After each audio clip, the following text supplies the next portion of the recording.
우리가 믿음으로 의롭게 되었으니 우리 주 예수 그리스도를 통하여 하나님과 화평을 갖느니라.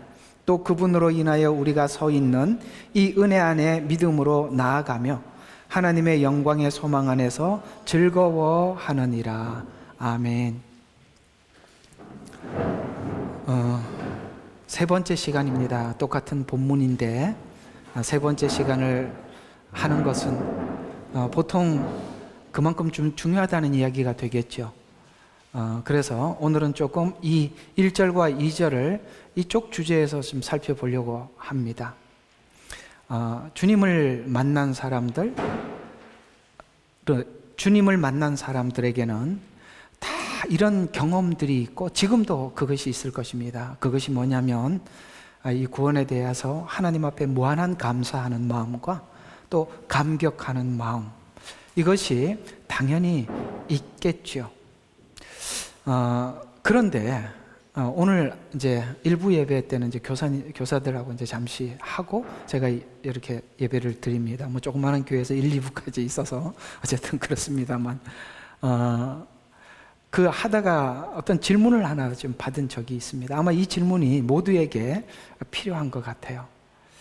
예수님을 만나면 누구나 뭐죠? 감사가 있고 감격이 있어요. 이 감사와 감격이 뭘 만들어 가느냐면 우리가 옛 생활로부터 떠나가게 만드는 겁니다. 공감하시죠?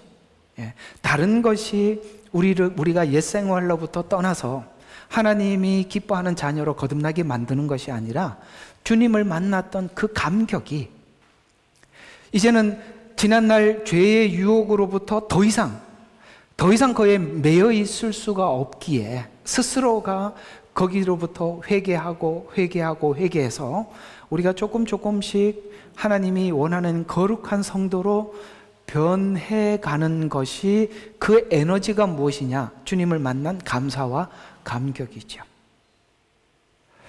그런데 우리가 주변에 살다 보면 분명히 주님을 만난 사람들은 죄에서 떠나서 주님이 기뻐하는 사람으로 변화되었습니다. 그것이 가장 표본으로 예표로 우리에게 보여주는 인물들이 누구냐?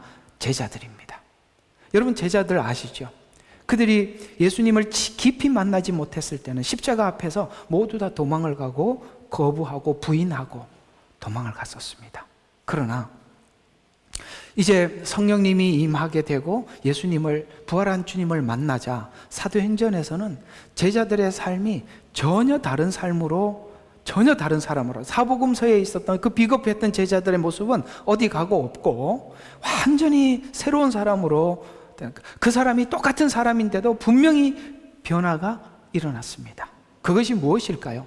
바로 예수님이 부활했을 때 만났던 그 부활의 감격, 감사, 이런 것들이 에너지가 돼서 완전히 죄로부터 떠난 그런 사람으로 바뀌게 되었다는 것은 사실입니다. 그것은 제자들에게만 있어야 될 일이 아니라 모든 예수님을 만난 사람들이라면 있을 수밖에 없는 일이라는 것이죠. 그런데 우리는 오늘 현장의 많은 그리스도인들 중에 이런 그리스도인들을 참 보기가 어려운데, 저는 참 예수를 믿고 난 이후에 분명히 예수님을 만나기 전과 후에 이런 달라진 모습이 있어야 하는데 왜 그게 없을까라는 부분에 대해서 지금 많은 분들이 구원받았다고 이야기하고 거듭났다고 이야기는 하는데 왜 제자들과 같은 이런 변화가 눈에 보이지 않을까라는 의문이 굉장히 많이 들었습니다. 그렇다면 둘 중에 하나 문제일 겁니다. 그가 스치고 지나갔어요. 예수님과 이렇게 스치고 지나갔는데 만났다고 착각을 하든지, 공감하세요?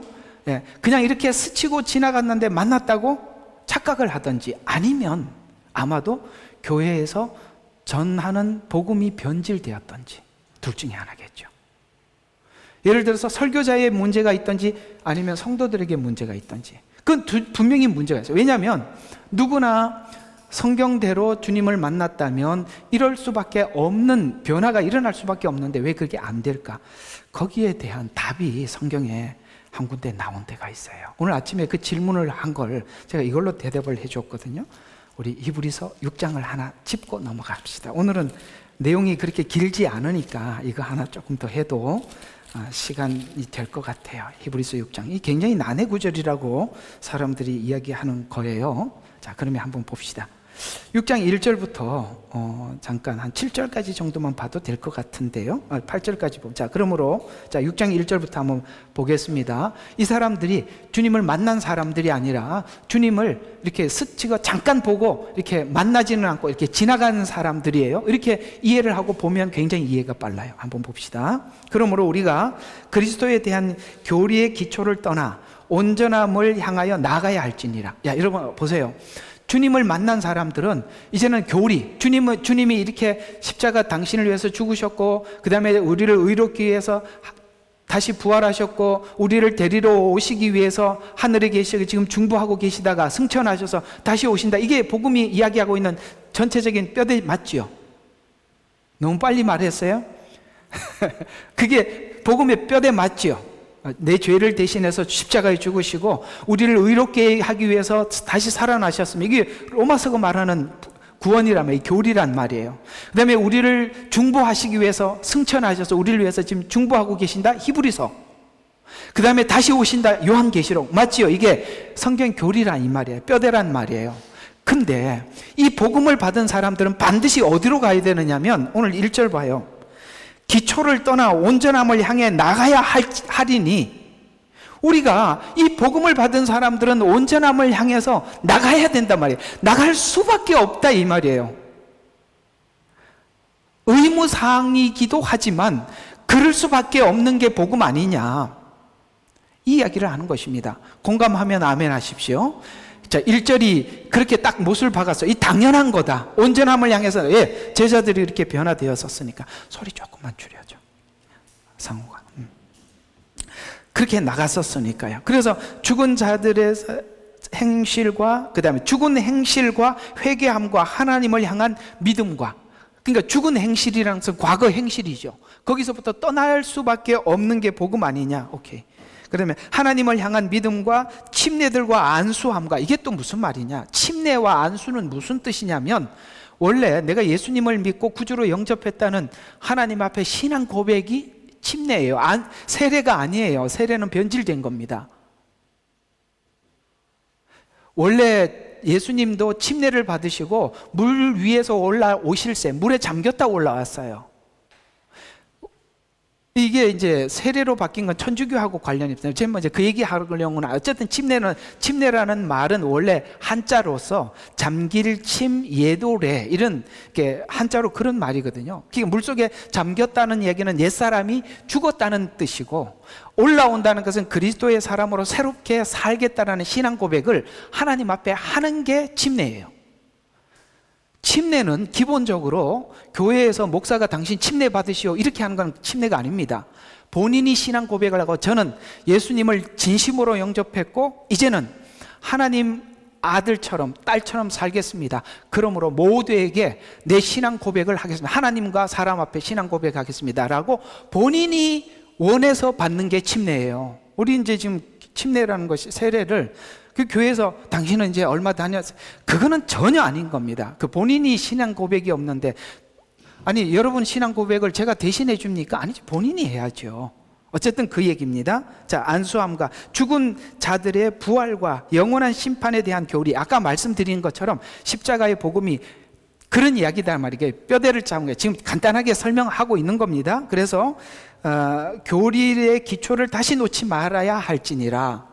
자, 실로 하나님이 허락하시면 우리가 이것을 하리라. 자, 복음은 이미 예수님께서 십자가에 죽으시고 이미 우리를 구원하셨어요. 히브리서가 기록될 때는 신약 성경이니까 다 완성이 되었어요. 그런데 많은 사람들 중에 이런 사람이 있더라는 거예요. 오늘 여기 보세요. 한 번, 여기 이걸 잘 보셔야 돼요. 한 번이라는 말과 그 다음에 맛보며 동참자가 되고, 그 다음에 5절에 보니까 세상의 능력을 맛본 자들에게, 맛을 봤다, 한 번이다, 또 뭐였죠?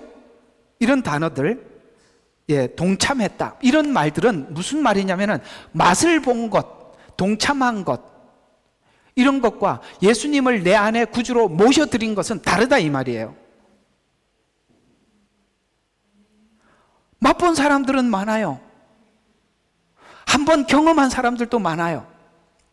나름대로 경험을 하기도 하고, 예를 들어서 어디 집회 가서 하나님께서 자기 질병 고쳐줄 수 있어요. 예언 받을 수도 있는 거예요.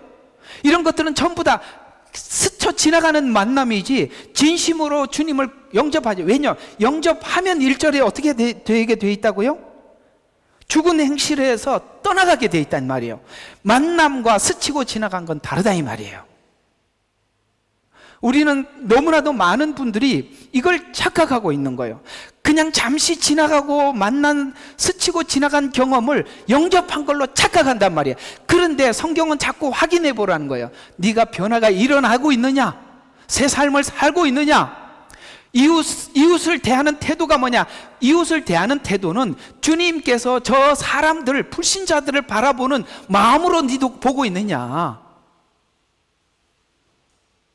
그래서 달라진 거예요. 우리 옛날에 이웃을 바라보는 태도와 예수님을 알고 이웃을 바라보는 태도는 다르지요. 왜 전도하러 다닙니까? 요거도 먹어가면서. 왜요? 그 영혼들 하나님 앞에 인도해야 된다는 이 간절함이 우리 속에 있기 때문에 그러는 거예요. 그건 이웃 사랑 중에 하나지요. 여러 가지로 우리가 나타날 수가 있는 것입니다. 그래서 한번 이런 말들 보세요. 영접한 게 아니에요.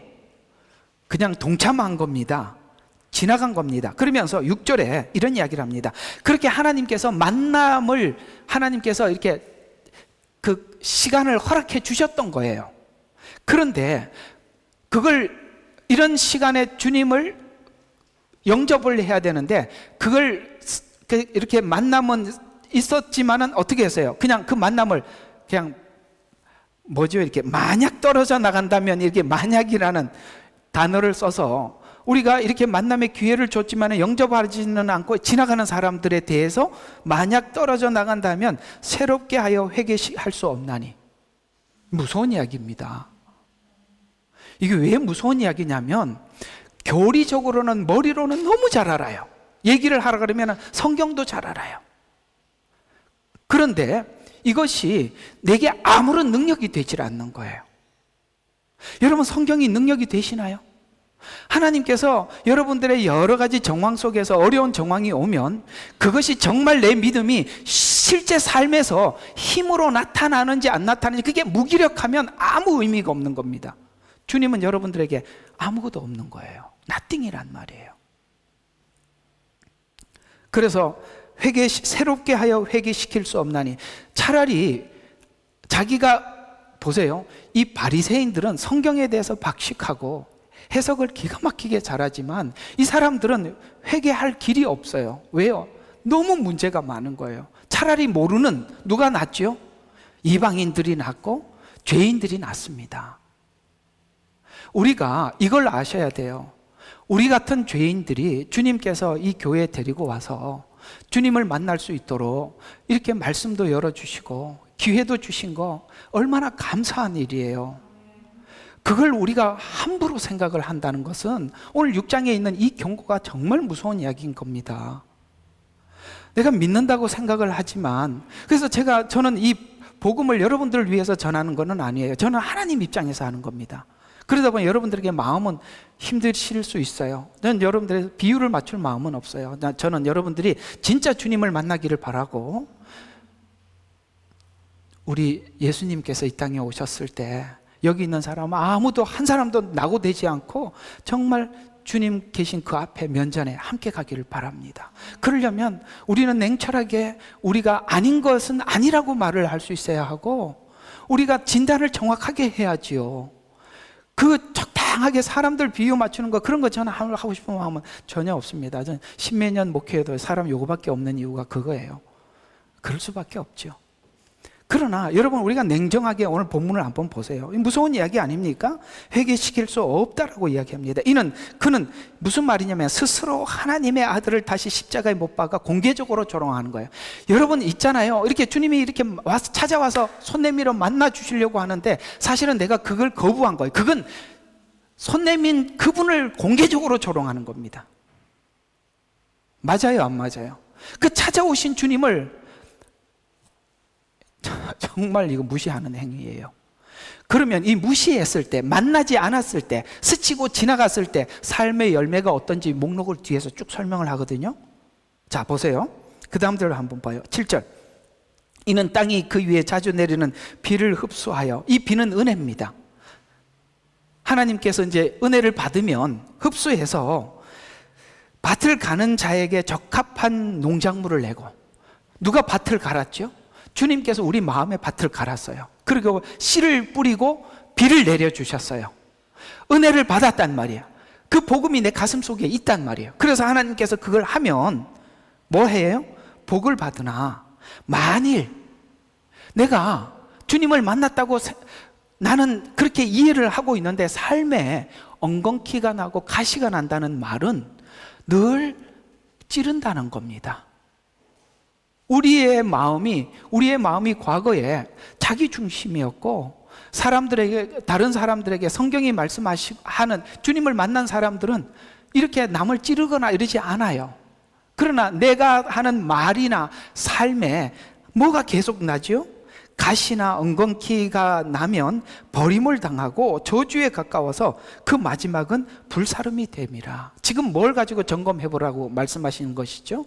우리 마음에 가시가 나고 엉겅퀴가 난다면 너는 주님을 만난 게 아니고 스치고 지나간 거다. 그건 공개적으로 하나님을 조롱한 거다. 이것으로 네가 진정으로 주님을 영접한 것인지 아니면 지나간 것인지 진단을 해라. 이게 지금 히브리서가 냉철하게 짧게 설명을 하고 있는 것입니다. 실제 이런 형태의 사람들은 구약의 성경에 줄줄이 엄청 많죠. 사울이 그런 사람이고, 성경에 있는 역대의 많은 왕들이 그런 사람들을 예를 많이 들고 있습니다. 이것이 여기 한 장에만, 여기 짧게만 나와 있는 이야기가 아니라 실제 많은 성경의 인물들을 통해서 이 이야기들을 쭉 많은 사람들을 이야기를 해둔 것입니다. 우리가 예수님을 만났다면 누구에게나 감사가 있고 감격이 있어요. 이것을 통해서 오늘은 우리가 한번 왜 사람들은 이렇게 감사도 없고 감격이 없는 것일까? 왜냐하면 오늘 이 본문을 한번 다시 봐봐요. 있어야 정상이잖아요. 한번 봅시다. 1절. 그러므로 우리가 믿음으로 말미암아 믿음으로 의롭게 되었으니, 하나님 앞에 의롭게 되었습니다. 예수님을 영접했어요. 예수 그리스도를 통하여 화평을 갖느니라. 자, 2절이 오늘 여러분들에게 설명할 주제입니다. 그분으로 인하여 우리가 서 있는 은혜의 믿음으로 나아가며, 자, 하나님의 영광의 소망 안에서 즐거워한대요. 여러분들의 즐거움이 어디서 찾고 있어요? 하나님 안에서. 그 영광은 뭐죠? 주님께서 다시 이 땅에 재림하셔서 우리가 그분과 함께 살 그날을, 그 영광된 날을 기대하면서 오늘 찾아오는 그 뒤에 이제 환난은 인내를, 인내는 연단을, 이렇게 쭉 나오거든요. 여러분, 예수 믿는 사람들에게 환난이 있고 연단이 있을 수밖에 없는 이유는 옛 생활을 버리고 하나님이 기뻐하는 새 생활로 바뀌어가는 이 껍데기를 벗기고 새 옷을 입는 과정 속에서 옛 가치관을 버린다는 차원에서 환난이 있을 수밖에 없어요. 왜냐? 그냥 안 버려지니까. 그런데 그것이 도리어 우리에게는 고통이 아니라 믿음 안에 있는 사람들 그게 즐거움이래요. 맞아요. 여러분들에게 즐거움이 맞습니까? 그렇다면 주님을 내 안에 영접한 것입니다. 이렇게 즐거움이 있어야 정상이에요. 근데 왜 그게 없는가? 이걸 여러분들과 함께 생각해 보려고 하는 것입니다. 자, 의롭게 되었습니다. 우리가 예수님을 믿어서, 그 다음에 하나님과 화평하게 되었다는 말씀 앞에 우리는 얼마나 감격스러워야 하는가? 그런데 왜 감격스럽지 않은가? 우리가 얻은 구원은 하나님의 진노에서 건져졌고, 그 다음에 결국 영광된 자리에 이르게 하실 것이라는 이 말씀이 우리에게 얼마나 감격스러우냐. 우리가 눈 감고 가만히 주님을 생각해 보면 찬송가에 그런 찬송이 있어요. 주님을 생각만 해도 내 마음이 좋거든. 그 얼굴 배울 때야 얼마나 좋으랴. 우리는 그게 너무 사모되는 거예요. 생각해 보면 우리가 지옥 갈 수 있는 수밖에 없는 그렇게 설정되어 있다는 것도 모르고 살았단 말이죠. 근데 거기서 우리 하나님께서 구원해 주셔서 이 영원한 소망을 주신 걸 눈을 감고 이 전날, 그 다음에 후에 있을 하나님의 약속, 이 두 가지 사이에서 생각만 해도 넋이 나갈, 사람이 너무 충격을 받으면 말이 안 나올 듯이 너무, 그래서 찬송가에 그렇게 해서 왜 구속하여 주는지 난 알 수 없도다. 맞아요. 너무 충격적이면 알지 못하는 게 정상이에요. 이해가 가죠? 이 세상에는 값이 없는 것만 돈을 주고 사는 거예요. 진짜 값진 거는요, 무료예요. 아십니까? 만약에 여러분들에게 앞으로 공기를 돈 주고 사 먹어라, 사 마시라 그러면 여러분 제일 급한 게 뭐예요? 공기 아니에요. 그죠? 숨 마시면 그만. 물은 조금 더 갈 수 있어. 숨 안 쉬면 금방 죽잖아. 근데 하나님이 그거는 그냥 주셔요. 맞지요? 햇빛 이거 안 주면 어떻게 돼요? 다 죽어요. 그것도 무료예요. 다 값진 거는 그냥 준다니까요. 결혼시킬 때 딸내미 사위한테 돈 안 받고 주는 거예요. 무료예요. 왜? 값지니까. 이해가 가십니까? 모든 진짜 값진 것은 하나님이 그냥 주신 거예요. 아들도 그냥 주신 거예요. 우리 생명도 영생도 그냥 주신 거예요. 이걸 거저 줄 수밖에 없었던 이유가 그런 겁니다. 우리가 이렇게 하나님 앞에 거저 은혜를 받은 걸 생각만 해도 매일 감격스럽고 너무 감사해. 이것이 그렇게 구원을 주신 하나님이 우리에게 요구하는 게 있더라는 거예요. 얘야, 옛날 옛 생활이 내가 기뻐하지 않은 생활이고 거기서부터 우리가 벗어나서 거룩한 하나님의 아들이 되어라, 자녀가 되어라, 거듭나라. 이걸 하나님께서 계속 말씀하고 계시는데 거기에 대해서 어떻게 부담이 없을 수가 있냐 이 말이에요. 어떻게 온전함으로 향해서 나가지 않아도 된다라고 생각할 수 있는 사람이 누가 있냐 이 말이에요. 오늘 히브리서 6장 1절이 그 말이잖아요. 온전함으로 나가야 할지니라. 나갈 수밖에 없는 게 복음 아니냐, 이렇게 묻고 있는 것입니다. 무엇이 우리를 새롭게 만든다고요? 그 감격스러움이. 그래서 영원한 형벌을 벗어났을 뿐만 아니라 영원한 나라와 영광의 자리에 나갈 것이라는 말씀 앞에서 이제는 우리가 어디로 부름을 받았는지, 마지막 영광이 무엇인지 알고 기쁨과 사랑과 설레임과 기대로 우리는 가득 차 있는 것입니다.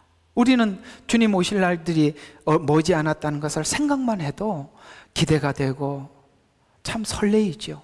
정말 우리가 이 마지막 때를 살아가고 있고, 이제 매일 저녁마다 하는 예언서, 이게 계시록 잘 들어보세요. 우리가 정말 이 마지막 때가 다 돼서요, 조금 있으면 또 팬데믹 또 올 겁니다. 여기 1, 2, 3, 4인 재앙에 전염병이 있어요. 인위적으로 만들어낸단 말이에요. 나와 있다고 성경에 다 나와 있어요. 전쟁, 난리와 난리, 소문에 소문, 지금 매일 듣고 있지 않습니까?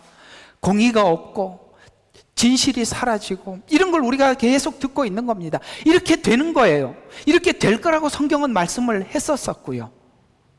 근데 이것이 우리에게는, 세상 사람들은 세상이 무너져 간다고 보고 있지만 우리는 예언을 알기 때문에 지금 어디로 가고 있는지 하나님의 말씀이 그대로 성취되고 있다는 걸 눈으로 보면서 뭘 보고 있느냐?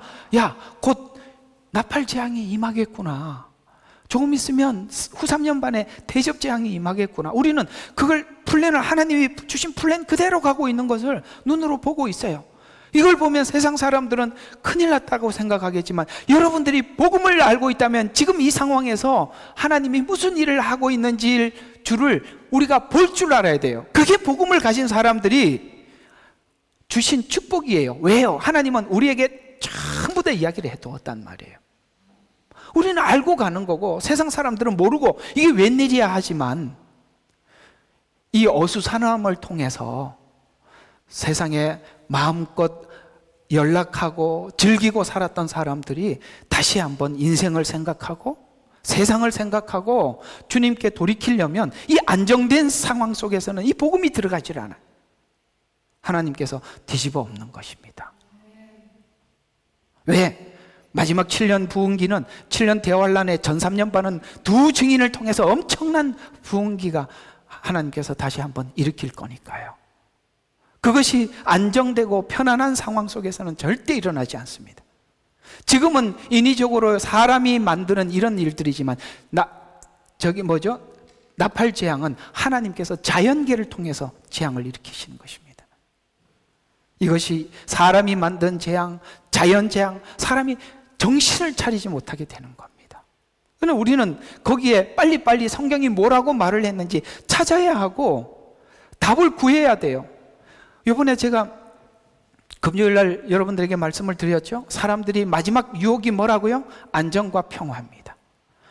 그래서 막 어수선하고 혼란스러우니까 사람들이 누군가가 이걸 좀 안정시켜 줄 사람을 찾는데 적그리스도가 나타나서 딱 평화를 주는 거예요.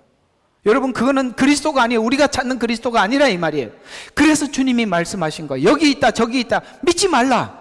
그리스도는 하늘에서 내려오신다. 분명히 우리 주님은 하늘에서 내려오셔서 1000년 동안 통치하십니다. 그 그리스도가 진짜지요. 그러니까 자꾸 사람에 기대하지 말라는 거예요. 왜 지금 우리도 사람에 너무 기대해서 지금 이렇게 되고 있는 거예요. 절대 그러지 마십시오. 정신 바짝 차려야 되는 거예요. 우리는 설렘과 기대가 가득 차 있습니다. 왜요? 영광을 바라고 즐거워하기 때문입니다. 우리는 최종 그 자리에 갈 것입니다. 그러면 실제로 성도들이 즐거움과 감사로 하는가? 그렇지 않는 경우가 많은데 그 이유는 무엇이냐면 이 세상이 우리가 가지고 있는 믿음이 세상을 살아가는 데 도움이 되지 않기 때문에. 왜? 그는 이 믿음을 어디에다가 기대하고 있어요? 자기가 살아가는 세상에 도움을 달라고 하나님 앞에 구하기 때문에 지금 어쩌면 이런 일들이 막 뒤집어 일어날 겁니다. 그래서 세상이 잘 되게 해달라고 하나님 앞에 기대했는데 세상이 뒤집어지니까 하나님을 떠나는 사람, 아니면 저 세상 밖에 있다가 들어오는 사람. 군대 가면요 이상한 일이 일어나요. 군대 가서 훈련을 받으면 훈련소 가면요 얼마나 힘든지 몰라요. 근데 이 목사 아들, 장로 아들, 집사 아들은요 하나님 왜 그러시냐고 그 다음부터 예수 안 믿는데, 아니 훈련소 가서 훈련 받아야지, 그 뭐 훈련이 힘들다고 예수를 안 믿다니. 근데 예수 안 믿던 사람들이 또 교회 가. 그 이상하더라고요. 평상시에 교회 그렇게 잘 다니던 친구들이 힘들다고 이제는 예수 안 믿겠대. 근데 이상하게 교회도 안 다니던 친구들이 교회를 가요. 야, 이게요 사람이 환란이 와봐야 하는 거예요. 바람이 불고 창수가 나야 그 기초가 반석 위에 믿음이 세워져 있는지 모래 위에 세워져 있는지 분석이 되듯이, 여러분 우리가 평상시에 복음을 가지고 다지고 복음을 가지고 굳게 뿌리를 내려야 하는 이유가 바로 이런 상황에서 분별할 수 있어야 되고 저와 여러분이 끝까지 주님을 바라볼 수 있어야 되기 때문에 그렇습니다. 지금 준비해 놓지 않으면 우왕좌왕할 때는 그 다음에 어떻게 된대, 그 다음에 뭐 돼, 그 다음에 뭘 해야 된대, 이런 데 관심이 있지 복음 자체에는 관심이 없어요. 지금 준비하셔야 되는 것입니다. 구원을 받고도 구원의 감격이 없는 이유는 성경을 따라 말씀하신 대로 이해하지 않기 때문인데, 본래 구원은 하나님 진노 아래에 있다는 생각이 들지 않는 한 일단은 우리 구원이 감사하지도 않고 심각하지도 않아요. 왜냐하면 죽었던 너희를 살리셨다 이렇게 얘기하거든요. 죽었던이라는 걸 모르면 원래 살았는데 살은 줄 아는 거예요. 아니요, 죽었던 우리가 살았다고요. 하나님으로부터 떠났던 우리가 돌아온 거지요. 그러니까 이 상태를 모르니까 우리가 이 구원이 얼마나 놀라운 것인지, 항상 제가 말씀을 드리지만 구원은 어디서부터 생각해야 되냐면 죽은 상태에서부터 왔다는 걸 아셔야 돼요. 죽은 상태라면 여러분, 죽은 자들은 할 수 있는 게 아무것도 없어요. 말을 해도 듣지도 못하고 보지도 못하고. 그래서 성경은 빛이 왔으되 어두움이 깨닫지 못하는 거예요. 여러분, 어둠이 가장 먼저 깨달아야 될 것은 빛이에요. 반딧불만한 빛이 있더라도 빛이라고 가장 먼저 봐야 되는데 주님이 이 땅에 왔는데 아무도 몰라. 왜? 죽은 상태라는 걸 이야기를 하는 거예요. 그런데 이 상태에 있는 우리들을 주님께서 살려서 보고 듣고 깨닫게 해주시고 더 나가서 멋있는 옷까지 입혀주셔서 우리를 변화시켜주고 있는 것입니다. 그러니까 이 어디에서부터 나온 줄 모르니까 원래 내가 거기 나와 있던 사람으로 착각하니까 아무것도 모르는 거예요. 그래서 우리가 하나님의 진노 아래에 있다는 생각이 들지 않는 한 구원이 심각하지 않다는 것이죠. 그러면 하나님의 영광된 자리에 간다는 설레임도 없게 되고 부정적인 믿음의 회의와 갈등을 겪는다. 그래서 하나님 이렇게 주신다는데 왜 이렇게 안 주세요? 왜 이렇게 하세요? 아이고, 참 얄미운 게 뭐냐면 사람들이 죄를 짓고도 뭐라고 이야기하냐면 하나님이 그렇게 해서 내가 이렇게 죄를 지었대. 우리가 이런 걸 아셔야 돼요. 예수 믿고 난 이후에 꼭 지켜야 될 게 뭔지 아세요? 이것만 지켜도 하나님께서 여러분들에게 은혜를 끝까지 밀어주시는데 교만하지 않아야 돼요. 우리가 이런 생각을 해요. 하나님이 나를 사랑해 주지 않아서 내가 사랑하지 않는다. 이런 말들이 얼마나 우스운 이야기인지 몰라요. 또 하나, 하나님께서 나를 겸손하게 만들어주지 않기 때문에 내가 겸손하지 않고 교만하다. 무슨 소리? 그거는 자기가 마음을 지켜야 될 일이에요. 사람들이 죄를 짓고도 자꾸 이렇게 하나님 앞에 질문을 하는 거예요. 하나님, 에덴 동산에 내가 이 고생하는 거 하나님 잘못했습니다. 그럼 하나님과 우리 대화를 한번 해봅시다. 내가 뭘 잘못했는데? 이제 하나님 이렇게 물으면 우리는 이런 이야기를 해요. 하나님, 하와가 선악과를 먹으려고 할 때 왜 그걸 뜯어 말리지 않았냐고. 그거 먹어가지고 추방당해서 내가 이 고생하는 거 아니냐고. 그럼 하나님이 이렇게 얘기하죠. 너에게 준 자유의지는 너가 죄를 선택할 수도 있고 악을 선택할 수도 있다. 다른 말로 지금 하나님께서 여러분들에게 은혜를 주셨을 때 교만할 수도 있고 겸손할 수도 있는 것은 내가 내 마음을 관리해야지요. 하나님이 나를 관리해주지 않아서 내가 교만하다. 말이 됩니까? 그래서 성경에서는 그렇게 말씀하시는 거야. 무엇보다 네 마음을 지켜라. 왜냐하면 교만과 겸손은 네 마음에 붙어서 나오는 거야. 생명의 근원이 거기서부터 나온다는 거예요. 제가 평생을 살아보고 예수를 믿어보니 정말 우리가 내 자신과 싸워야 될 부분이 뭐냐 하고 봤더니 끝까지 하나님의 말씀에 순종하는 겸손한 마음을 잃지 않는 거예요. 내가 아무리 불이익이 와도 하나님이 원하는 그 자리에 내가 서 있는 거고 그걸 계속 해내가는 거예요. 그게 굉장히 중요하다는 걸 아십시오. 그게 안 되면 언젠가는 사단이 여러분들의 마음을 뜯어서 가버릴 겁니다. 반드시 무너지게 돼 있어요. 제가 이거 반드시라는 말을 붙여도 아무 상관이 없습니다. 사단이 얼마나 교묘한지 몰라요. 우리가 하나님 앞에 뭔가가 흠집나 있는 그것을 분명히 헤집고 들어와서 우리 영혼을 앗아갑니다. 왜? 마지막 때는요, 많은 거짓 선지자들을 보내서 우리가 미혹하는 방법이 너무나도 다양해요. 사람들이 개성이 여러 가지가 있는 것처럼 그 개성에 맞게끔 그 맞춤형으로 들어온단 말이에요. 무서운 이야기예요. 꼭 우리 마음을 지키셔야 하고 내게 아무리 좀 불이익이 오더라도 겸손하셔야, 하나님의 질서에 순응할 줄 알고, 이런 게 굉장히 중요한 겁니다. 그게 하나님 앞에 우리의 신앙 표현이기도 하기 때문에 그래요. 그래서 성경에는 우리가 예수를 믿고 난 이후에 가지고 있는 기대와 설레임에 관해서 로마서 8장에서는 이렇게 그 설레임을 소개하고 있습니다. 이는 현재 고난들이 우리에게 나타날 영광과 감히 비교되지 못한다. 아멘. 우리가 지금 잠깐 고난을 받고, 왜 고난을 받죠? 체질을 바꾸느라고. 운동 안 하던 사람 운동하기가 얼마나 힘들어요. 내가 보니까 요즘 이렇게 운동하는 걸 좀 이렇게 유튜브 보고 따라했더니 얼마나 아픈지.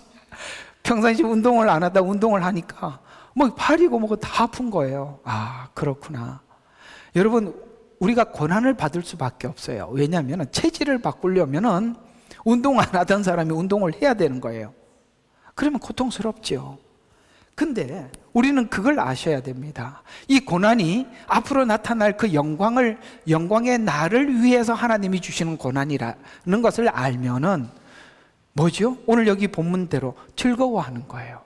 내가 이렇게 가만히 생각해 봐요. 그래도 내가 옛날에는 참 이런 사고를 하고 살았는데, 내가 지금 하나님이 기뻐하는 사고로 전환되어 있는 내 모습을 보고 달라졌구나. 전 처음에 예수 믿고 그 고등학교 청년 때 제 동생이, 여동생이 그러는 거예요. 야, 오빠 보니까 살아가는 삶을 보니까 하나님이 계시는가 봐. 이런 이야기를 듣고 되게 기분이 좋았어요. 그 누군가에게, 여러분에게도 그런 이야기가 들려져야 정상인 거예요. 달라졌네? 뭔가 하나님을 만난 흔적이 있네? 이런 얘기를 누군가에게 그게 들려져야 정상이거든요. 왜냐하면 우리가 체질을 바꾸기 위해서는 그건 사실 우리에게는 고난이에요. 오늘 여기 로마서 5장대로 말하면 환난이에요. 왜? 싫은 걸 해야 되니까. 누가 왼뺨을 치는데 오른뺨을 돌려대고 싶겠어요? 안 그래요? 누가 여러분 왼뺨을 치면 오른뺨을 돌려대고 뭐 이런 말씀들이 이렇게 서로가 이렇게 마주 봐서 이렇게 하여튼 이게 이제 왼손으로 상대방을 때리는 것은 저주거든요. 그러니까 내가 지금 마주 봤을 때 이 사람이 오른뺨을 맞으면 어느 손으로 맞은 거예요? 왼손으로 맞은 거예요. 성경의 이스라엘 백성들은 이 왼손은 저주의 손이라고 생각을 하는 거예요. 그러니까 왼손으로 때는 건 수치를 넘어서서 저주와 수치가 함께 있는 겁니다. 그러니까 우리가 남들에게 그런 저주와 수치를 당할 때가 있단 말이에요. 그럼에도 불구하고 성경은 뭐라고? 오른뺨을 내주는 것이 바로 예수님께서 그렇게 하셔서 우리가 구원을 받았듯이 우리가 거기까지 갈 수 있어야 한다 라고 말씀을 하고 있습니다. 근데 우리가 그게 갈 수 있는 일이 아닌 것 같아도 우리는 거기에 도전할 수 있는 힘이, 주님께서 나를 위해서 그 수많은 수모를 당해 주신 것을 알기 때문에 우리도 그걸 시도할 수 있는 거 맞지요? 맞지요? 네, 아멘 했습니다. 맞습니다. 우리가 거기까지 할 수 있는 은혜를 실제 우리가 받았고 묵상해 보면 맞아요. 주님께서 예를 들어서 그 전날 밤에 때리면서 누가 때렸는지 맞춰봐라. 여러분 이게 애들 장난도 아니고 그죠? 때려놓고 누가 때렸는지 맞춰보래. 하나님을 세워놓고 피조물인 죄인인 우리가 그렇게까지 했다고. 근데 예수님은 12영이나 되는 천사를 보내서 이걸 못하겠습니까? 왜 참으셨어요? 오늘 저와 여러분들을 구원하기 위해서 그 십자가에 피 흘려야 구원을 받기에 주님은 그 수치를 당하셨어요. 우리도 하나님께서 그런 상황을 주실 수 있어요. 그러나 우리가 세상 사람들은 있을 수 없는 일이지만 우리가 여기에 도전할 수 있는 힘은 주께서 나를 위해서 그렇게 하셨다는 은혜가 우리 안에 스며들어 있다는 것이죠. 그래서 우리는 그 도전을 할 수 있는 것입니다. 비록 지금은 못하더라도 주님, 언젠가 우리가 여기까지 내 목표를 정해놓고 가겠습니다. 내가 그리스도를 본받듯이 너희는 나를 본받으라 라고 말씀하신 그 이야기는 그 바울만 산 인생이 아닌 우리 또한 그런 인생을 도전할 수 있는 그 은혜를 소유한 자로서 하나님 앞에 나가는 거예요. 왜요? 지금 받는 고난은 뭐예요? 장차 받을 영광과 비교할 수 없기 때문에 우리가 정말 주님을 닮고 닮아서 그 영광된 자리에 서서 주님께서 우리를 맞아주시고 잘했다 누구야 하고 맞아주실 그날을 생각해 보면 오늘 우리가 이 고난은 그날과 감히 비교가 될 수 없다라고 성경은 말씀하시면서 이어서 피조물도 간절한 기대를 가지고 하나님의 아들들이 나타날 것을 기다리고 있으니 저 피조물들도 그렇게 기다리고 있대요. 피조물이 허무한데 굴복하는 것은 자의가 아니에요. 지금 허무한데 굴복하고 있다는 거예요. 저 피조물들도. 어쨌든 계속 봐요. 오직 소망 가운데 그것들을 굴복해 하시는 그분 때문이며 피조물 자체도 썩어짐의 속박으로 해방돼. 이게 무슨 말이냐면 인간이 저주를 받고 난 이후에 땅이 가시와 엉겅퀴를 내서 모든 우주 만물이 땅에 있는 생물과 모든 식물들이 다 저주를 받았어요. 그래서 이것이 저들의 이 저주가 우리 인간 때문에 그런 것을 알고 또 우리 인간을 위해서 십자가에 죽으셔서 다시 데리러 올 때 여러분 요한계시록에 보면 그 모든 것이 다시 회생을 하잖아요. 그 날을 그들도 알고 기다린대요. 우리 불신자들만, 하나님을 모르는 사람만 몰라. 피조물도 자연도 안 돼요. 주님이 다시 오실 날을. 그 얘기예요. 그래서 피조물도 간절한 기대를 가지고 하나님의 아들들이 나타날 것을 기대하고 있으니, 기다리고 있으니, 피조물도 허무한데 굴복하는 것은 자의가 아니고 우리 때문에 그렇게 됐다는 거예요. 그래서 여기서 이 단어들을 잘 보세요. 이것도 뭐에 어떻게 되냐면 썩어짐에 속박되어 있답니다. 속박, 뭔가에 이렇게 속박되어 있대요. 죄 때문에 이렇게 되어 있다는 거, 속박되어 있다. 이 단어를 기억하시면서 다음 계속 보시면 하나님의 자녀의 영광스러운 자유에 이를 것이기 때문이라. 그들뿐만 아니라 성령의 첫 열매를 가진 우리까지도 속으로 신음하면서 양자되는 것, 곧 우리 몸의 구속을 기다리고 있느니라. 이는 우리가 소망에 의하여서 구원을 받음이나, 소망에 의해서 구원을 받는다는 것은 약속은 있지만 주님이 오셔야 완성이 되니까 우리의 구원은 이제는 미래형으로 가 있어요. 소망, 약속. 약속을 믿는 사람만이, 그래서 진짜 그리스도인이냐 거짓 그리스도인이냐는 그 소망이 무엇을 꺼내놓느냐, 땅의 소망이냐 하나님 나라의 소망이냐는 것을 그 사람의 이야기를 들어보면서, 아, 그분이 지금 그 복음이 자기를 위한 복음이구나, 아니면은 진짜 복음을 믿고 있구나. 그것이 소망이 하늘의 소망이냐 땅의 소망이냐에 따라서 그가 이해하는 복음이 다르다는 거예요. 좌파 복음은 절대 하늘나라 복음이 아니라 이 말이에요. 여러분, 참 너무 기가 막혀요, 이게. 설교 시간에 그만합시다. 이럴 수가 없어요. 이 복음이 이런 복음이 아니거든요.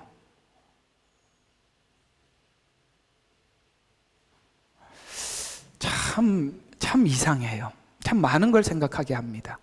자, 이는 소망에 의해서 구원을 받은, 보이는 것은 소망이 아니니라. 소망이 아니라 사람이 보는 것을 왜 바라리요? 그러나 만일 우리가 보지 못하는 것을 바란다면, 지금은 그 소망을 뭘로 기다려라? 인내로 기다려라. 인내로 기다리는데 그 소망을 인내로 기다리라는 거예요. 땅에 어떤 저 그리스도가 나타나서 평화를, 이런 거 말고 주님 오시는 그다 성경대로 그 소망을 기다리라. 이 세상을 이렇게 설명을 합니다. 8장 20절에 보니까 허무한데 굴복했다. 아까 보는 거 보니까 허무한데 굴복해. 허무라는 걸 기억하라 그랬죠. 굴복했다는 거. 그래서 이 허무한데 굴복이라는 말은 이런 뜻이에요. 무의미, 공허, 이런 이야기입니다. 의미가 없어요. 왜요? 여기는 의미가 없어요. 젊었을 때 기대로 가득 찬데 살아보면, 여러분 나이를 20대로 되돌려 드릴까요? 기회를 줄까요? 한번 다시 살고 싶으세요? 그럴 마음 전혀 없습니다. 이게 어떻게 군대 입대하는 거 똑같아요. 저는 병장입니다. 일병, 이병, 상병 고생 무지하게 했죠. 이제는 병장이죠. 제대 날 기다려야죠. 정말 복음을 가진 사람들은 이게 뭔가에 잡혀서 굴복되어 있구나 라는 걸 알 수밖에 없어요. 그 다음에 여기 20절에 보니까 12절에 보니까 종노릇하되, 뭔가에 사로잡혀서 종노를 하더라. 사람들이 돈 해가지고 돈으로 사람들을 사로잡아서 거기 종노릇을 만들어 놓은 거예요. 뭔가에 종이 되어 있다는 거예요. 우리는 하나님께서는 우리를 모든 것을 다스리는 자로 세웠는데 종이 되어 있다는 거예요. 그 회복은 누가 회복할 수 있느냐? 주님을 만난 사람만이 회복이 가능한 거예요. 안 그러면 전부 다 노예가 되고 종이 돼서 사는 거예요. 그들이 가지고 있는 모든 인생의 꿈은 뭔가에 굴복되어 있는데 속아서 종노릇돼서 사는 거예요. 그래서 종노릇하고 있다고 설명하면서 어떤 것에 지배당해서 자유를 잃어버린 상태, 그게 뭔가 돈을 많이 가지고 권력을 가지면 자유를 얻는다고 생각하는데 아니요. 그 권력을 빼앗기지 않기 위해서 더 자유가 빼앗겨지는 거고, 돈을 지키기 위해서 더 자유를 잃어버리는 것입니다. 그렇대요. 이게 뭔가가 영이 열리지 않고 성경이 열리지 않고 하나님의 일하심을 모르면 이걸 볼 수가 없는 거예요. 그래서 어떤 지배를 당해서 자유를 잃어버린 상태에 이것을 이해하지 못하면 우리 주님께서 주시는 그 복음에 대한 기대와 설렘이 없어질 수밖에 없어요. 아무 그게 없죠. 여전히 종노릇대에 있는데요. 세상이 허무하고 썩어질 것이라는 것은 누구나 공감하는 현실입니다.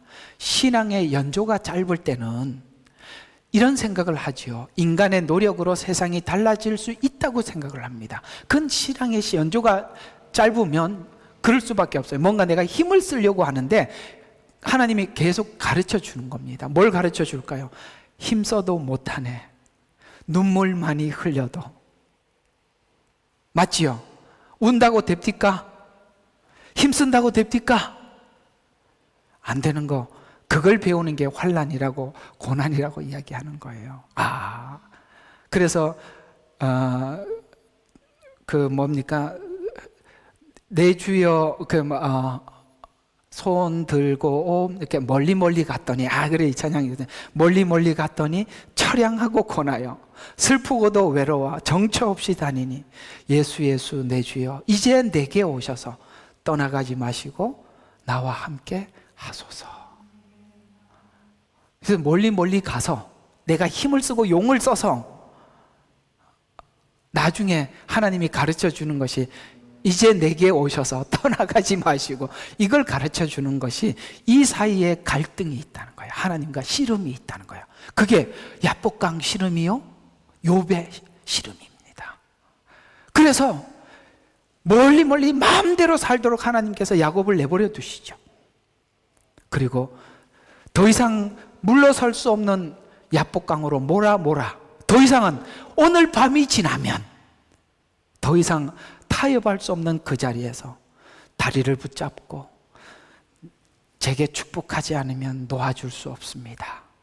여기까지 끌고 가서 환도뼈를 쳐서 더 이상 도망가지 못하게 잡아놓고 지난날 잘못했던 형 에서와 화해해서 새로운 인생을 살도록 내보내지요.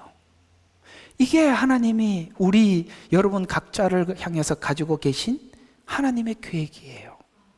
이 사이에서 나는 내 뜻대로 살겠고 내 방법대로 살아보겠습니다 하고 하나님 앞에 몸부림치고 있고 하나님은 우리를 붙잡고 씨름하고 있는 거예요. 성경은 그걸 이렇게 표현하고 있어요.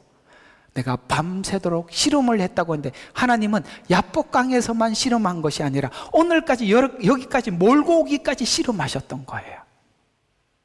더 나가서 하나님은 욥에게 나타나셔서 폭풍 가운데 서 계시죠.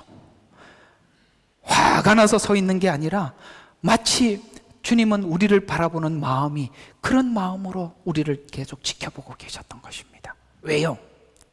체질을 개선시키려고 하니. 우리 생각이 바뀐다는 것이 그게 하루아침에 바뀌어집니까? 아니거든요. 오래 걸려요. 그걸 하나님은 놓지 않고 가요. 그래서 재미있어요. 욥기를 보면 사단은 3장에서 물러가. 우리를 파괴시키고 아이고 좋아라고 끝나. 더 이상 아무것도 손 안 대. 그 다음부터 하나님과 같이 가는 거야. 사단은 우리를 파괴시키는 것만 목적이에요. 하나님을 저주하고 떠나라. 그게 끝이에요. 그리고 그 다음은 하나님과 관계 끊어버리는 게 끝인데 하나님은 끊으려고 하는 사단 사이에 들어오셔서 우리를 끝까지 붙잡고 가죠. 어때요? 그게 여러분과 제가 믿는 하나님이십니다. 욥기 기가 막히는 이야기들입니다. 우리가 그 하나님을 아버지로 모시고 사니 세상에 무서울 게 뭐 있겠어요? 뭐가 두렵겠어요? 하나님이 우리에게 어떤 환경을 주든지 죽음인들 두렵겠습니까? 죽으면 주님 품에 안기는 거지. 우리는 이런 은혜를 받았으면서 우리가 그걸 모르고 산다면 그건 참 비극 아니겠어요? 그래서 우리가 짧을 때는 내 힘으로 된다고 생각을 하지만 신앙의 연조가 깊어질수록 세상은 허무하고 인간은 허무의 종로로 타고 있다는 것을 알게 됩니다. 복음이 말하는 구원은 허무한 세상의 것이나 세상의 가치 때문에 종로로 했던 것으로는 더 이상 자랑하지 않는 자로 내가 성공했습니다. 이렇습니다. 이걸 이제 꺼내놓는 거 아무렇지도 않는. 그래서 높은 데 처하는 것과 낮은 데 처하는 이게 아무 관계가 없어. 이해가 가요? 없으니까 사람들이 나를 무시하겠지? 아니, 집 없는 거하고 나하고 무슨 상관이 있어요? 그렇죠? 그게 없다니까요? 그게 없단 말이에요. 그래서 세상의 가치는 뭐죠? 이 남자들이 만나면 이게 짐승세계하고 비슷해가지고 나 물어요. 몇 살이냐고. 아이고 나보다 어리네. 말라도 되지? 이거부터 한다니까. 좀 존칭을 해주면 안 되나? 이게 일단은 이게 수직 질서를 나누자는 거죠. 그래서 나이가 몇 살이냐? 이거 나보다 어리네. 이제 그렇게 하든지, 또 나이가 비등한다면 또 다른 걸 가지고 합니다. 어디 졸업했어? 이런 거 묻든지, 그죠? 직책이 뭐냐? 이렇게, 아이고 국회의원이시네요. 이렇게 가든지. 이해가 가죠? 이 남자들은요, 참 만나면 꼭 그래요. 군대 가면 꼭 그러죠. 몇 기야? 딱 물어봅니다. 몇 기냐고. 그래서 몇 기입니다. 하면서, 이거 선배님이네. 이렇게 이제, 이게 그런 것처럼 우리가 세상을 살면서 자기 명함에 뭐라고 써져 있느냐. 여러분 이걸 아셔야 돼요. 여러분들이 법관이 안 되고 정치인이 안 된 게 복입니다. 그 사람들이 예수 믿기는요 정말 어렵습니다. 세상이 말하는 대로 되잖아. 자기 말대로. 하나님이 말하는 대로 되는 줄 모른다니까요. 자기가 말하는 대로 된다고요. 참 비참한 거. 우리가 참 이렇게 얼마나 예수 믿는 조건을 잘 갖추었어요. 감사하죠. 너무 감사해요. 이렇게 살게 한 거 얼마나 행복한지. 그래서 우리는 세상의 가치 때문에 종노릇했던 것으로 더 이상 자랑하지 않는 자로 살게 되었다는 것에 대해서 우리는 자유와 기쁨이 있어요. 뭐라 그랬는지 무슨 상관이 있어요? 그러니까 예수를 믿고 처음에는 그런 자부심이 생기더라고요. 그때 이제 회사 다닐 때 직장에 가서 일을 하는데 한 번은 교회 다닌다고 뭐라고 그래요. 그래서 나보고 우리 그 회사 그때 이제 20대 초반이니까 다 위에 어른들이죠. 저 그렇게 함부로 생각하시면 안 된다고 제가 그래도 하나님 아들이라고 그랬더니 사람들이 다 웃어. 나는 진짜인데 자기들은 이게 무슨 말인지 모르는 거예요. 당당하게 살아야죠. 우리 다 하나님의 아들, 딸들인데요. 그래서 우리가 성도가 된 후에도 좌절하는 근본적인 이유는 허무한 데서 벗어났다는 것을 몰라서 그러는 것입니다. 성도가 되어도 허무한 것을 구하고 있는 한 우리는 여기에서 벗어날 수가 없어요. 그래서 교회 기복주의가 그렇게 문제가 되는 거예요. 사람들이 여기서 벗어나지를 못하는 거예요. 왜 돈을 달라 그래요? 다시 명예를 회복하고 싶은 거 아닌가요? 하나님 명예를 주기라고 그러는데 회복해달라고 자꾸 구하니 언제 이 은혜를 알겠어요? 모른다 이 말이에요. 여러분 이런 함정들이 많아요. 환난의 고통을 어떻게 이해하는가에 따라서 복음을 이해하는 이해가 달라지는데요. 여기 우리가 의를 위해서 핍박을 누군가가 하고 있다는 것은 내가 의를 소유했다는 증거라는 거예요. 오늘 그 얘기죠. 의를 위해 핍박받는 자는 복이 있나니. 오늘 여기 로마서에도 보면은 2장에 즐거워하는 것처럼 기뻐하고 즐거워하라. 모든 하나님을 믿고 그 길로 올바로 갔던 선지자들도 다 이게 같이 하였느니라. 맞아요.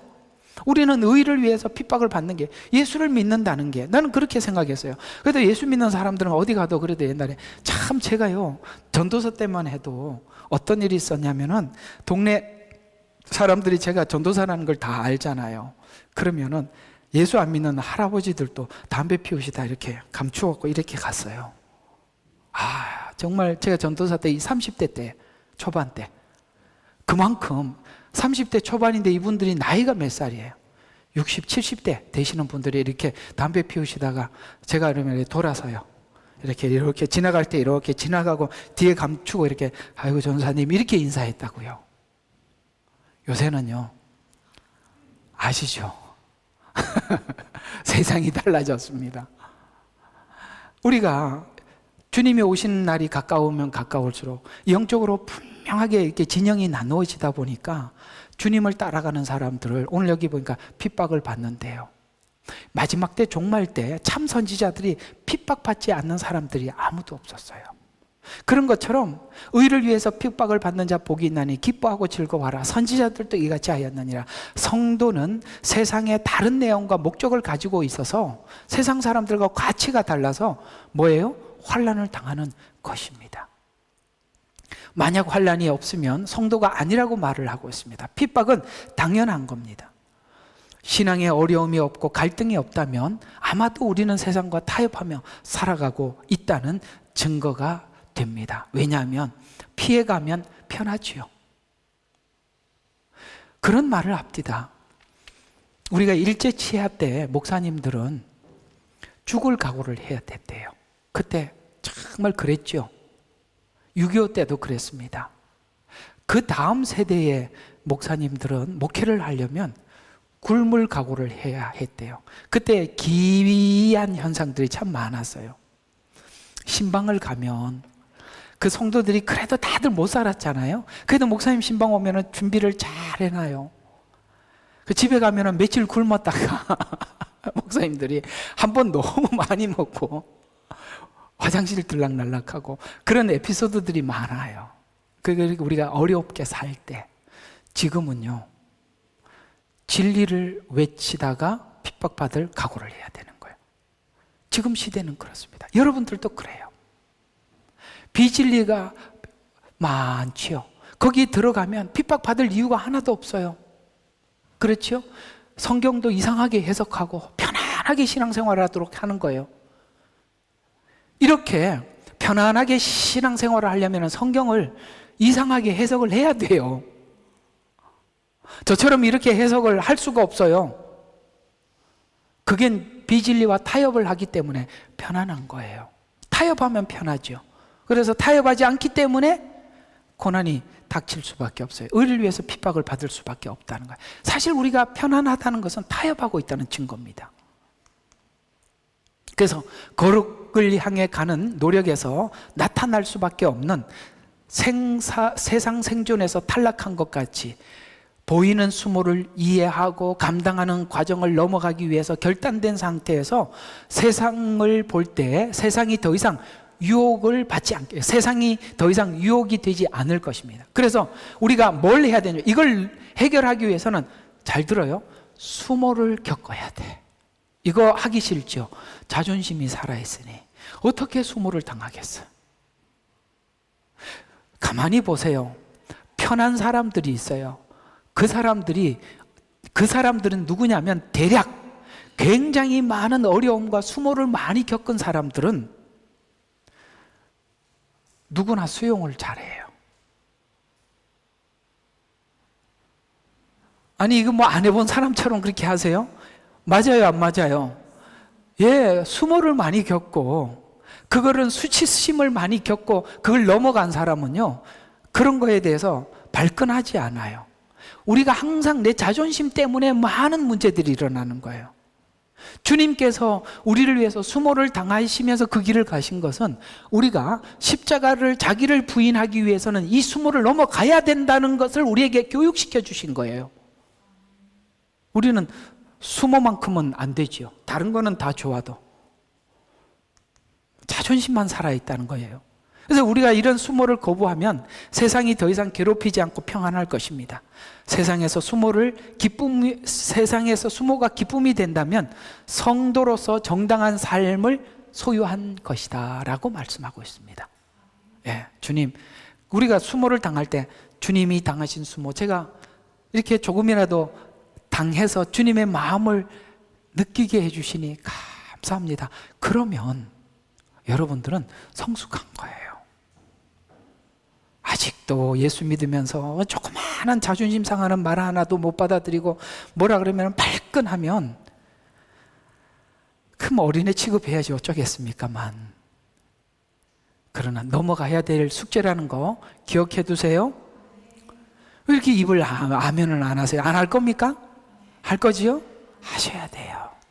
하셔야 만나기 편한 사람, 그렇죠. 만나면 좋은 친구. 언제든지 보고 싶은 사람이 되는 겁니다. 그 사람인데 말 잘못할까봐 항상 어디까지 말을 해야 되나 이러면 이 만나기가 얼마나 곤란하겠어요. 고달픔, 위협, 유혹, 교활함 속에서 우리는 거룩을 향해서 노력과 경각심을 매일 가져야 되는 것입니다. 이것이 성도의 생활이고 내가 제대로 가고 있는 중입니다. 마지막 이 문제에 대한 해답이 왜 우리에게 이런 어려운 일을 허락하셨는가? 고달픈 세상에서 왜 빨리 천국으로 데려가지 않는가? 이런 생각이 막 들지요. 그 이유는 세상에 사는 동안 속 사람이 더 강건하게 하는 시간이기 때문에 그렇습니다. 더 단련을 해서. 그래서 하나님께서 여러분들을 잘 만들어서 뭐 하고 싶은지 아세요? 이렇게 예쁘게 만들어서 옷을 예쁘게 입혀 놓으려고 하는 게 아니라 여러분들을 깨버리려고 그러는 거야. 왜냐하면 여러분들이 남들하고 똑같은 수치를 당하고 기분 나쁜데도 쟤는 즐거워. 그래서 사람들이 너는 왜 그래? 이렇게 물어보게 만들려고 그래. 그래서 우리는 대답하죠. 나는 예수 안에서 죽은 지 오래돼서 그렇습니다. 이걸 하나님이 꺼내놓고 싶은 거죠. 자랑하고 싶은 거예요. 뭘 자랑하고 싶으냐? 봐라, 너하고 얘가 뭐가 다른지 좀 봐라. 이거 자랑 좀 하고 가고 싶은 거예요. 그게 하나님께 영광이고 여러분에게는 상급이에요. 상급이에요. 그걸 하나님이 갚아주시겠다는 거예요. 얘야, 네가 나를 위해서 수치를 당했는데 내가 왜 그런지 안다. 고맙다. 그 눈물 닦아주시고 거기 가서 위로하려고 그러시는 거예요. 그래서 만들어가고 있는 중입니다. 고린도후서 4장 14절과 18절이 이 말을 고스란히 그대로 하고 있습니다. 제가 했던 말 그거예요. 보세요. 주 예수를 살리신 그분께서 예수를 통하여 우리도 살리시며 또 우리를 너희와 함께 나타내시리니, 자, 나타내시리니 라는 것을 아노니 모든 것이 너희를 위함은 많은 사람이 감사를 통해 풍성한 은혜가 하나님의 영광에 넘치게 하려는 것이라. 이런 까닭에 우리가 낙심하지 아니하노라. 오히려 우리가 겉사람은 썩어질지라도 우리의 속사람은 날마다 새로워지나니 이는 우리가 잠시 받는 가벼운 환난이 우리를 위하여 훨씬 뛰어난 영원한 영광의 비중을 이루어가기 때문이라. 우리가 바라는 것은 보이는 것이 아니요 이 땅의 것이 아니라는 것이죠. 보이지 않는 것들이라. 이는 보이는 것들은 잠깐뿐이지만, 오늘 아침에 제가 잠깐 글을 좀 이렇게 올렸습니다. 맞아요. 세상에 있는 거는 잠깐 지나가는 거예요. 여러분 10년 전에 사진을 보고 지금 이렇게 보면 야, 이게 늙었구나 이런 생각이 들지 않으세요? 빨리 늙어가요. 그래서 잠깐뿐이지만 보이지 않는 것은 영원한 거예요. 그러니까 우리가 잠깐을 통해서 하나님이 영원의 선물을 주고 싶은 거예요. 이게 기회라는 거예요.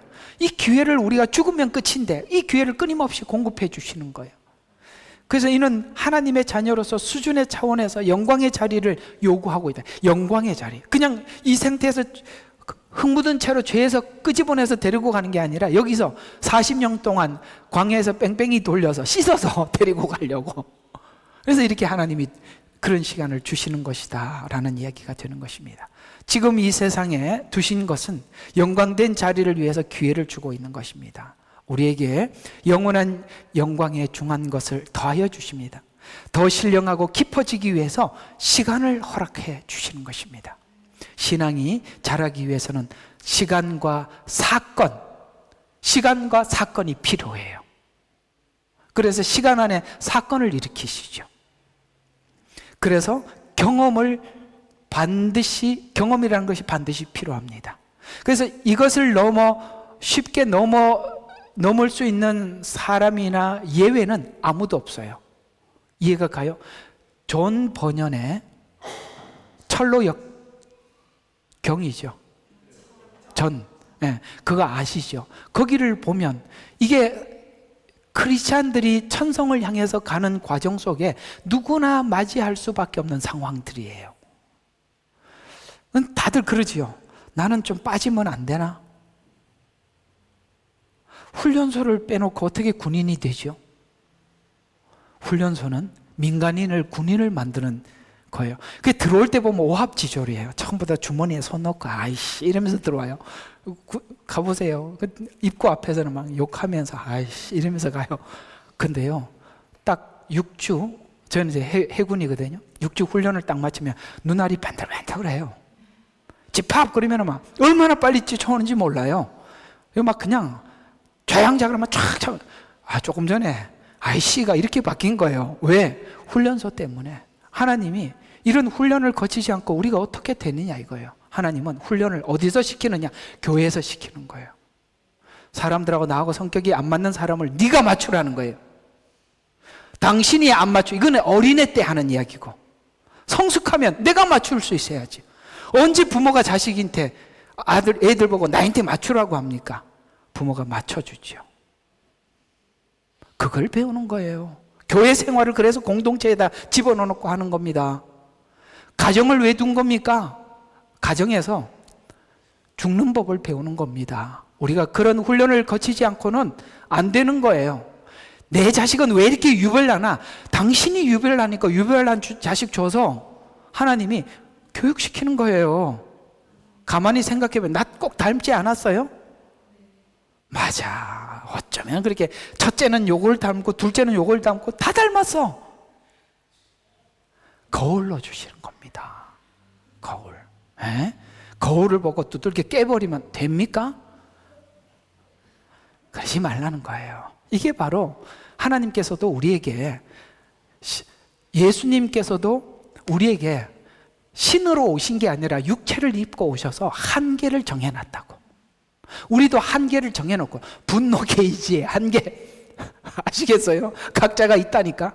내 자존심이 이 말 이상은 안 돼라는 것은 한계 딱 정해놓고 하나님이 계속 우리를 체크하고 계신다. 스스로도 체크하게.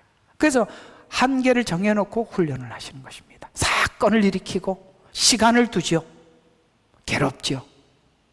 그 사건이 빨리 해결되면 좋은데 사건의 사건이 또 찾아와서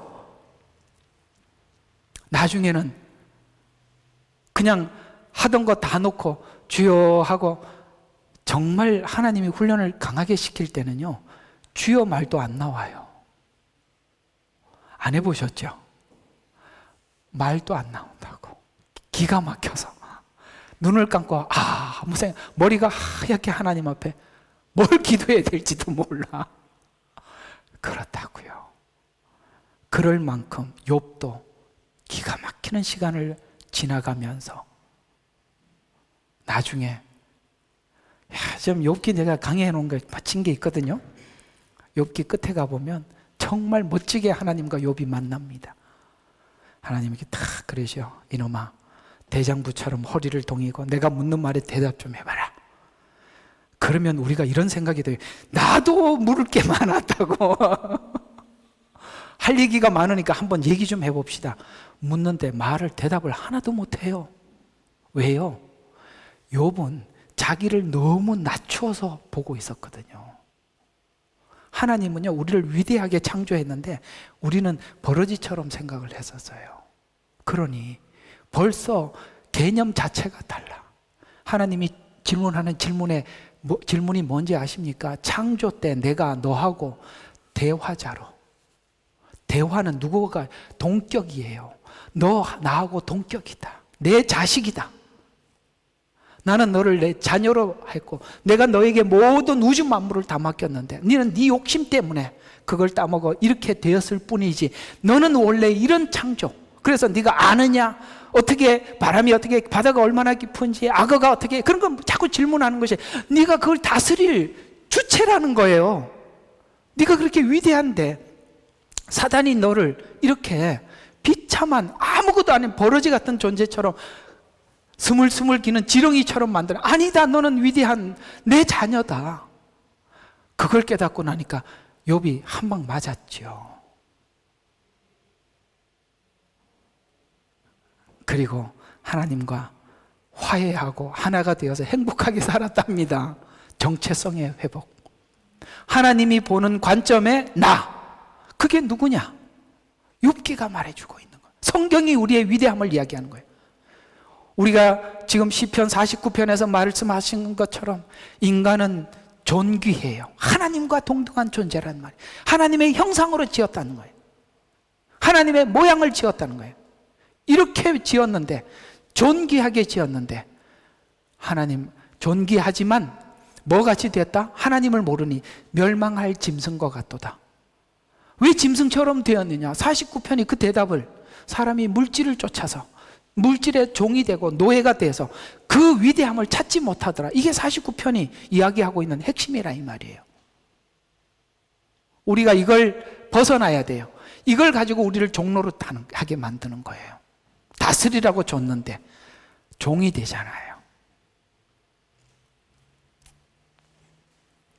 그래서 하나님은 우리 환난을 통해서 뭘 가르치느냐? 세상을 통해서 버려야 하고 무엇을 취해야 되는 것을 알게 하는 거예요. 그래서 하나님 막 혼란스럽게 하고, 불이 지금 LA에서 불이 났잖아요. 그죠? 불이 나고 홍수가 나면 사람들이 평상시에 생각하지 않았던 생각을 하게 돼요. 어떤 생각을 할까요? 불이 나면 내가 다 지킬 수가 없잖아요. 포기해야 돼요. 그러면 그때 불이 나서 여러분에게 5분의 시간이 있다고 가정합시다. 그 5분 동안 여러분들이 평상시에 진짜 중요하게 생각했다고 하는 것만 챙기겠죠. 우리가 평상시에는 뭐가 중요한지 몰라요.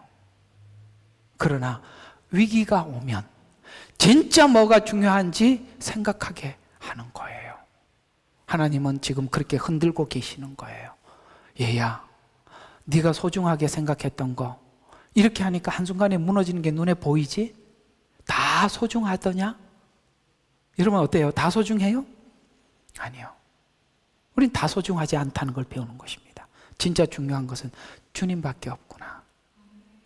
아무것도 없어요. 우리는 빈손으로 왔다, 빈손으로 간다는 걸 잊어버리고 사는 거예요.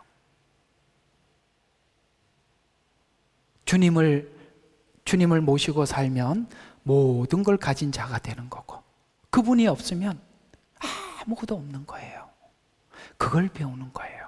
혼란을 통해서. 그래서 부한자들은 자녀 교육을 시키지 못하는 이유가 돈으로 다 그걸로 해결하잖아요. 하나님은 훈련을 받아야 할 자녀들에게 돈으로 쉽게 해결하지 못하게 하는데 자꾸 기복을 하니 우리는 훈련을 받을 수가 없는 거예요. 가난한 자는 가난 때문에 부모도 훌륭해지고 자녀도 생각이 깊어지는 것입니다. 그래서 환난이라는 것이 우리를 생각하게 하고 가치 있는 것과 가치 없는 것을 구분하게 만드는 것이죠. 자녀들에게 해결의 기대를 주면 잘하지 않기 때문입니다. 고린도후서 12장 7절이 이렇게 이야기를 하고 있습니다. 지극히 위대한 계시를 풍성함으로 인하여 내가 자고하지 않도록 육체의 한 가시 즉 사단의 사자를 주셨으니 그가 나를 쳐서 자고하지 못하게 하려 함이라. 이는 이를 위하여 3번이나 그것을 내게 제거하여 달라고 주께 간구하였는데 주께서 내게 말씀하시기를 내 은혜가 내게 충분하도다. 이렇게 응답을 하시더라는 거예요. 이게 무슨 뜻이죠? 바울은 다니면서 많은 사람들에게 복음을 전해서 일으켰고 또 바울에게 기도를 받는 많은 사람들이 치료를 받았는데 이상하게 남은 치료하는데 자기는 치료가 안 돼. 근데 이게 뭐냐? 사단의 가시라고 이야기하고 있는 이게 뭐냐는 구체적으로 밝히지는 않는데 대략 보면 이 바울이 다메섹에서 강한 빛을 보는 바람에 눈이 실명이 될 만큼 잘 보이질 않았다고 그렇게 주장하기도 하고, 혹은 누가 간질이 있었다라고 주장하기도 하고, 뭐 그런 주장들이 그냥 있는데 여러분 이 바울에 대한 이야기를 하면 참 재미있습니다. 바울은 원래 키가 참 작아요. 그 성경에는 안 나오지만 요세푸스 그 역사가 하는 말에 의하면 키가 작고, 그 다음에 이제 눈이 어두웠으니까 이게 안질이 있으니까 눈곱이 항상 끼고. 그러니까 여러분 한번 상상해봐요. 이런 남자 보고 싶은 별로 안 좋아하지, 그죠? 식당에 옆에서도 어우 이렇게 할 정도예요. 또 하나는 이 다리가 이렇게 휘어져서 항아리 다리야. 이렇게 걸어도 이렇게 걷는 사람이 있죠. 그게 얼마나 보기 싫어요. 컴플렉스가 보통 아니지요. 그러니까 사람들 앞에 나서는 게 항상 컴플렉스가, 그래서 자꾸 서신을 쓰는 거야. 참 희한하죠. 그게 은혜라는 거예요. 그가 그렇지 않았고 항상 괜찮게 생겨서 사람들이 그 남자 미남인데 또 보고 싶다 이러면 어쩌겠어요. 그래서 바울은 그런 자기 약점들이 여러 개 있는 것 중에서 정말 답답한 게, 여러분 글 안 보이는 게 얼마나 답답하겠어요. 그죠? 그러니까 하나님 이것 좀 고쳐주십시오 하고 하나님 앞에 3번 간구했다는, 3번 딱 3번 기도했다는 게 아니라 얼마나 간절하게 계속 기도했다는 얘기예요. 3번이라는 유대인의 말은 완전한 기도 이런 뜻입니다. 했더니 하나님이 답이 왔는데 고쳐주지는 않고 네 은혜가 충분하다. 여러분에게도 그거예요. 여러분에게 준 거 그거 충분한 거예요. 아유 하나님 나한테는 왜 이렇게 막 여러 가지 일이 복이 없어서, 아니면 옛날보다 지금도 그게 복이에요. 그래서 오늘 여기 온 거 아니겠어요? 여러분들 지금 돈 많고 넉넉하면 제 이야기 듣겠습니까? 안 그래요? 지금 고개 끄덕거리는가 다 이게 된 거죠. 이게 여기 이제 들을 만하니까 온 거잖아, 그죠? 그게 은혜가 족한 거예요. 왜? 은혜 주시려고 비워놓은 거란 말이에요. 채워져 있으면 은혜를 담을 수가 없으니까 하나님이 그걸 비우는 작업을 해놨기 때문에 그게 들리는 거예요. 제가 강남 가서 이 설교하면 누가 여기 앉아 있겠어요? 강남 가서 에? 내 은혜가 충분하도다. 그래서 이는 내 능력이 약한 데서 온전해. 참 확실한 은혜 맞지요? 맞아요. 약할 때 온전해지더라고요. 약하니까 기도하게 되고, 약하니까 하나님 앞에 뭘 해도 하나님 구하게 되고 그렇게 되더라. 됨이라고 하셨느니라. 그러므로 내가 오히려 매우 기쁘게, 어때요? 이렇게 해도 하나님 앞에 내 은혜가 족하도다 그러는데 삐져서 간 게 아니라 뭐라고 이야기했어요? 내가 매우 기쁘게 자랑하리니. 이게 그리스도인이라는 거예요. 어때요? 오늘 말씀하고 똑같지요? 예, 그래요. 자랑하리니 이는 그리스도의 능력이 내게 거하게. 그래서 하나님 앞에 계속 기도하고 주님을 찾게 한 게 복이더라 라고, 그래 이게 내 은혜가 족하구나 라는 것을 알게 되었다. 하나님은 즐겨 약한 자리로 우리를 데리고 갑니다. 그 자리에 가야 하나님을 은혜가 함께 하심과 그 다음에 하나님의 전능함을 보기 때문입니다. 이렇게 3번이나 1절, 2절을 3번 주제를 좀 나누어서 말씀을 드렸는데, 왜 그리스도 안에서 화목하게 되었고 왜 즐거워해야 하는지, 이제는 우리가 예수 믿고 의롭게 된 우리들이 왜 이렇게 살아야 되는지 이제 인식하고 가시기를 바랍니다. 자, 결론입니다. 내 손에서 모든 것을 해결할 수 있는 것이 사실은 불행입니다. 우리는 다 그렇게 살려고 하잖아, 그죠? 돈을 가지면은 내 손에서 다 해결하고. 중국 가면 참 그런 게 많이 느껴져요. 제가 중국 선교사였지 않습니까? 딱 만나면 살아보면 뭐가 참 절실하냐면, 무슨 문제가 생기면 둘이 차가 딱 부딪히잖아요. 내가 아는 사람이 누구냐, 이제 이거부터, 그러니까 나는 여기 시의 당석이가 우리 큰아버지다 이러면 끝나는 거야. 그러면 이쪽이 아무리 자기가 잘했어도 예, 알겠습니다 이렇게 갈 수밖에 없어요. 이해가 가요? 거기는 권세 가진 사람이 최고거든요. 재미있는 일이 한 번 있었어요. 어떤 한국인이 운전을 하다가 이제 그 경찰한테 무슨 이제 뭐 신호 위반을 했는지 하여튼 잡혔어요. 이 사람이 뭐라고 그랬냐면은, 그때만 해도 중국이 정말 한국인한테 이렇게 많이 수혜를 받을 때였거든요. 그게 이제 2010 한 5년, 그러니까 4, 5, 6, 7 이때만 해도 정말 최고의 어떤 중국에서 한국에 대해서 정말 그 대장금 노래를 제가 시장통에 다니면서 외웠습니다.